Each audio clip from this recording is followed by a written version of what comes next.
They have $122.5 million tied up in just 7 players, most of whom underachieved badly in 2018. And they have few minor league prospects on the horizon coming out of the farm system.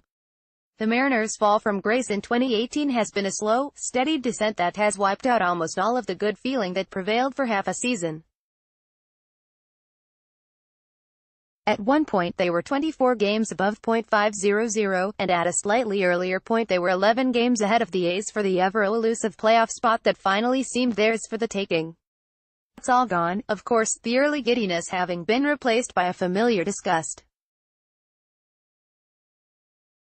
The Mariners, through Tuesday's loss to San Diego, have played 10 games under .500 since their high-water mark July 3, and lost an astonishing 19.5 games in the standings to Oakland since June 15. It's not mathematically official, but we'll state it anyway. The payroll-challenged, perpetually rebuilding A's are going to make the postseason for the 7th time since the Mariners were last in the playoffs. That's all depressing enough for a fan base conditioned to expect the worst over these 17 barren years.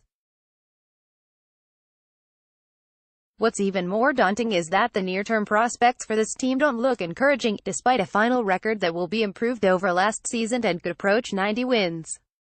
There's a strong argument to be made, however, that the record is highly deceptive, and that the Mariners' performance over the past 2 months, a 24-34 record, is more indicative of their true ability. Those early wins, on the way to a 55-31 start that clinched contract extensions for general manager Jerry Dipoto and manager Scott Survey, were real, all right. And they were spectacular. But analysts were already pointing to the run differential statistic as proof Seattle's record was both an anomaly and unsustainable. That has proven to be the case. The Mariners' current run differential of -53 is worse than that of the Mets, -47, who are 13 games under .500 at 65-78. Baseball Prospectus compiles what it calls adjusted standings that project a team's record using the Pythagorean theorem, based on how often they should have won by virtue of their run differential. The Mariners were at 66.3 to 77.7, .460, after Tuesday's loss to the Padres. So maybe the working premise is that the Mariners are not worthy of a record that would have been tied for the NL West lead entering Wednesday. Right now, though, it's largely irrelevant what their record should have been in 2018. Suffice it to say, it wasn't good enough. What's more pertinent is how things look moving forward, and it's not a pretty picture. The Mariners seem stuck in the worst kind of limbo. They have $122.5 million tied up in just 7 players: Felix Hernandez, Robinson Cano, Kyle Seager, Mike Leake, D. Gordon, Gene Segura and Juan Nicasio, most of whom underachieved badly in 2018 for a variety of reasons. They have few minor league prospects on the horizon coming out of a farm system that continues to rank last in MLB in virtually every poll. And they play in a division with the Astros, who look to be elite for a few more years, and the A's, who have emerged as a powerhouse despite having baseball's lowest payroll at $65.9 million, compared with $157.9 million for the Mariners.